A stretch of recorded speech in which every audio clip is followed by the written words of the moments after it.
আমাদের চুয়াডাঙ্গা জেলার বিডিপির প্রতিনিধি শোভন দাস এখন আমাদের মাঝে শুভেচ্ছা বক্তব্য নিয়ে আসছেন। ধন্যবাদ সবাইকে, উপস্থিত জনতা, এবং আমি বিশেষ কৃতজ্ঞ বোধ করছি আমাকে এই মঞ্চে উপবিষ্ট করার জন্য এবং কিছু বক্তব্য আপনাদের মাঝে পেশ করার জন্য। আমি আবারও ধন্যবাদ জানাই এবং কিছু কথা বলতে চাই।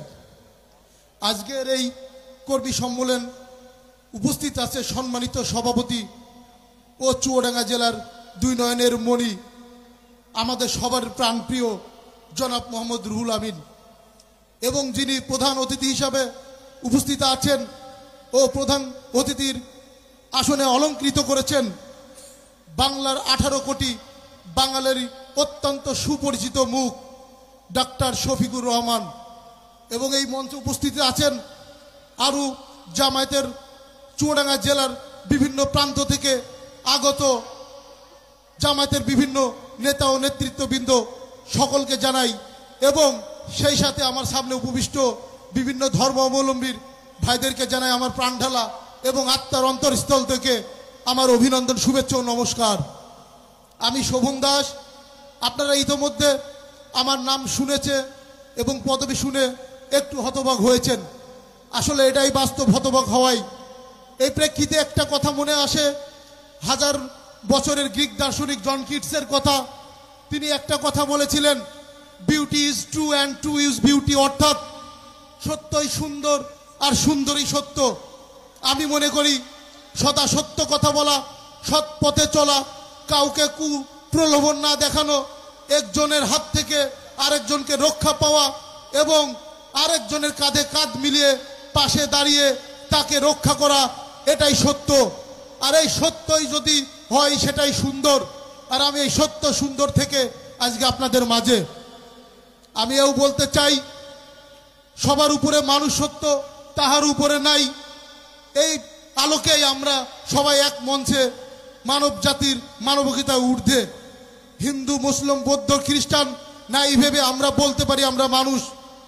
আমি দেখেছি গত শারদীয় দুর্গা উৎসব উপলক্ষে চুয়াডাঙ্গা জেলায় প্রত্যেকটা মন্দির এবং মহল্লায় এই জামায়াতের বড় ভাই ও দাদারা আমাদের পাশে এসে দাঁড়িয়েছে। শুধু তাই নয়, সার্বক্ষণিক 24 ঘন্টা আমাদের দেখভার দায়িত্ব পর্যন্ত নিয়েছে, কিভাবে আপনার ধর্ম সুন্দর সুষ্ঠুভাবে পরিসমাপ্ত হয়। আমি কৃতজ্ঞবোধ জানাচ্ছি এবং তখনই আমি জানতে পেরেছি এই জামায়াতের পরিচয় কি। আমার ভালো লেগেছে ব্যক্তিগতভাবে। আমার সনাতন সম্প্রদায় আপনাদের হাত দ্বারা কখনোই অক্ষুণ্ণ এবং বঞ্চিত হবেন আমি বিশ্বাস করি। আমি মনে করি সনাতনী সম্প্রদায় একটা বটবৃক্ষ ছায়ার মতো আপনারা আছেন, সব সময় আমাদেরকে দেখবেন। এটাই ইসলামের অন্যতম মাধ্যম, কারণ আমাদের সকল ধর্মের একটাই উদ্দেশ্য, লক্ষ্য সৃষ্টির কাছে পৌঁছানো। ধর্মীয় পক্ষে আমাদের হয়তো হতে পারে বিভিন্ন দিক, বিভিন্ন মত, কিন্তু আমরা তো মানুষ। এই মানুষ হিসাবে আমরা চাই আমরা সকলে একসাথে থাকতে। এটা বাংলাদেশে আমরা স্বাধীন দেশ, স্বাধীন চেতনা নিয়ে আমরা বাঁচতে চাই এবং আপনাদের সহযোগিতা কামনা করছি।